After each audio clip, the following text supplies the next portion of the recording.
De vuelta con información de seguridad. En Baja California fueron localizados sin vida 2 elementos de la Guardia Nacional. Baja California, un estado marcado por la frontera y la violencia, se convirtió en escenario de un hallazgo aterrador. 2 elementos de la Guardia Nacional fueron localizados sin vida después de días de incertidumbre. No eran capos ni políticos, eran guardianes de la seguridad nacional, y aún así, no escaparon del crimen. Quédate hasta el final, porque lo que ocurrió no solo es un crimen brutal, sino también un reflejo de lo que significa enfrentarse al poder del narco en México. Todo comenzó la noche del 30 de agosto, en lo que parecía ser un simple día de descanso. José Luis Villaseca, de 40 años, originario del Estado de México, y Omar Eliseo Alonso, de 35, proveniente de Puebla, decidieron relajarse después de semanas de servicio en la Guardia Nacional.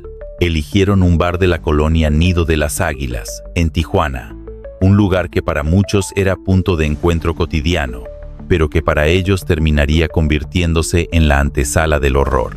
En medio de risas, música y copas, el destino cruzó su camino con un hombre que cambiaría sus vidas para siempre.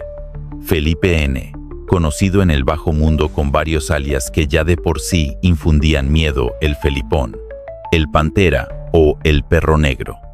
No era un desconocido en la región. Su nombre se ligaba a extorsiones, desapariciones y un control criminal que se extendía desde Tijuana hasta zonas de Rosario. Ese encuentro no fue casualidad, fue el inicio de un engranaje mortal. Lo que comenzó como un altercado dentro del bar parecía haberse calmado con una falsa tregua. El Pantera les propuso dejar atrás las diferencias, como si todo se resolviera con un brindis y una invitación a continuar la fiesta en otro sitio. Pero detrás de esa sonrisa disfrazada de cordialidad, se ocultaba una trampa perfectamente diseñada. Y aquí quiero preguntarte a ti, ¿piensas que este crimen fue una ejecución planeada desde el inicio contra los elementos de la Guardia Nacional? ¿O crees que todo se desató por un choque de egos que acabó en tragedia? Déjame tu respuesta en los comentarios. Quiero leer tu opinión. Lo cierto es que aquel momento fue el punto de no retorno.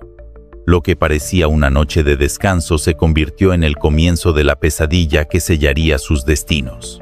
Lo que parecía un simple malentendido dentro del bar terminó con una invitación inesperada. Felipe N., el Pantera, buscó mostrar una fachada de calma, con una sonrisa que escondía la traición. Les dijo a los 2 elementos: dejemos esto atrás, sigamos la fiesta en otra parte. Un gesto que, en apariencia, parecía reconciliador, pero en realidad era la llave que abría la puerta al infierno. Confiados en que el altercado había quedado en el pasado, José Luis y Omar aceptaron. Lo que no sabían era que estaban entrando en el territorio del propio enemigo, un espacio controlado donde el poder del crimen reemplaza cualquier atisbo de ley. Esa supuesta fiesta no era más que una celada cuidadosamente preparada.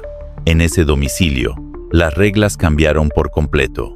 Los 2 hombres de la Guardia Nacional, que en su día a día estaban acostumbrados a imponer autoridad, de pronto quedaron vulnerables, sin refuerzos, sin armamento, sin respaldo.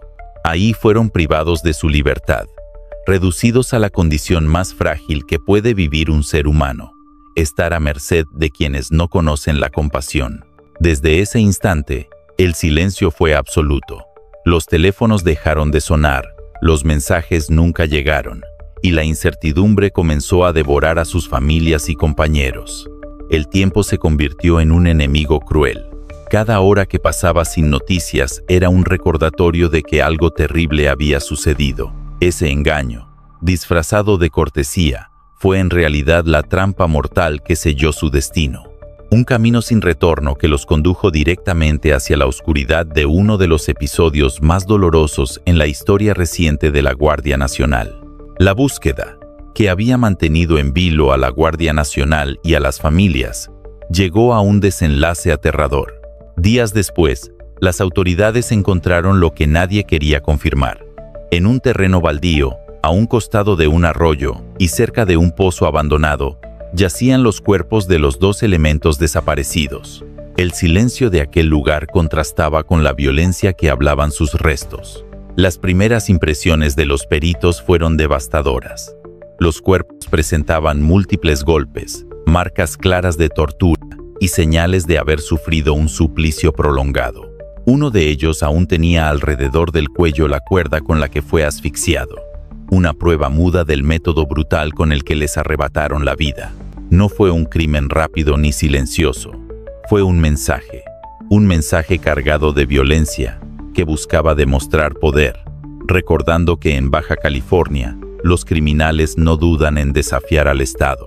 Lo más estremecedor fue que, pese al avanzado estado de descomposición, había elementos que confirmaban su identidad: la ropa que llevaban puesta, los cinturones que aún mostraban con orgullo la insignia de la Guardia Nacional, eran símbolos de quiénes eran y de lo que representaban.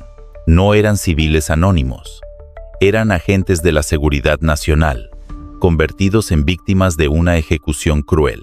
La Fiscalía pidió esperar los estudios científicos para la confirmación oficial, pero todo apuntaba a lo inevitable. Lo que antes era solo sospecha se convirtió en certeza. La pesadilla había terminado, pero no con un rescate, sino con la confirmación más dolorosa. El nombre que apareció en el centro de las investigaciones no era nuevo para las autoridades. Felipe N., conocido en el bajo mundo como el Pantera, cargaba con un historial tan oscuro como temido.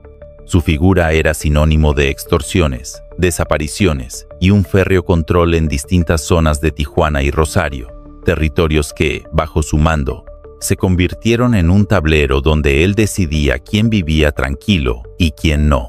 Durante años, su nombre había circulado en los informes de inteligencia como un objetivo prioritario.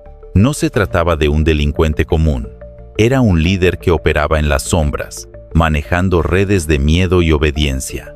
Su estrategia consistía en sembrar terror en las colonias, cobrando cuotas, controlando bares y utilizando la violencia como su principal carta de presentación. La Fiscalía logró detenerlo apenas unos días antes del hallazgo de los cuerpos, un movimiento que parecía cerrar el círculo. Lo vincularon directamente con la desaparición forzada de los 2 elementos de la Guardia Nacional, y su captura fue presentada como un golpe importante contra el crimen en la región. Sin embargo, la historia no termina ahí. De acuerdo con la fiscal María Elena Andrade Ramírez, todo apunta a que el Pantera no actuó en solitario. Su poder radicaba en una red de cómplices, sicarios, informantes y operadores que garantizaban que cada una de sus órdenes se cumpliera. Por eso, la carpeta de investigación continúa abierta, buscando a más responsables que pudieron haber participado en la planeación y ejecución de este crimen. La captura del líder fue un avance, sí, pero las preguntas siguen abiertas. ¿Cuántos más participaron? ¿Quiénes protegen aún las operaciones que dejó en marcha? Y lo más inquietante, ¿qué tan profundo llega la influencia de un hombre como el Pantera en el tejido social de Baja California? La noticia no solo desgarró a las familias de José Luis y Omar, también golpeó directamente al corazón de la Guardia Nacional. 2 de sus elementos, hombres formados para enfrentar la violencia y proteger al país, fueron asesinados en condiciones de extrema brutalidad. Y lo más alarmante, no ocurrió en una operación, sino en su día de descanso, cuando estaban desarmados, sin uniforme y vulnerables como cualquier ciudadano. El mensaje que deja este crimen es perturbador. Si los uniformados, quienes representan la fuerza del Estado y tienen entrenamiento especializado, pueden caer de esta manera, ¿qué queda para la población civil? El caso revela una verdad incómoda. La insignia no siempre protege, y la línea que separa a los agentes del pueblo se difumina cuando la violencia organizada decide imponer su ley. Dentro de la corporación, el asesinato de estos 2 guardias encendió las alarmas. No se trató únicamente de una pérdida humana, sino de un golpe simbólico que refleja el nivel de poder que los grupos criminales ejercen en Baja California. Un poder capaz de desafiar abiertamente a las instituciones, enviar mensajes de terror y recordarle al país que la impunidad sigue siendo su mejor aliada. Para México, este hecho deja una pregunta dolorosa. ¿Cómo puede un ciudadano común confiar en que la autoridad lo protegerá si ni siquiera los propios agentes están a salvo? Baja California, una vez más, expone la crudeza de un escenario en el que el crimen organizado no respeta uniformes, insignias ni fronteras. La muerte de José Luis y Omar no es solo una tragedia personal para sus familias, ni una pérdida institucional para la Guardia Nacional. Es un recordatorio brutal de la vulnerabilidad que enfrenta México en su lucha contra el crimen organizado. Dos hombres que juraron proteger al país terminaron cayendo en manos de aquellos a quienes combatían, dejando al descubierto la fragilidad de las instituciones frente al poder de los cárteles. Este hecho abre una herida más en una guerra que parece no tener final.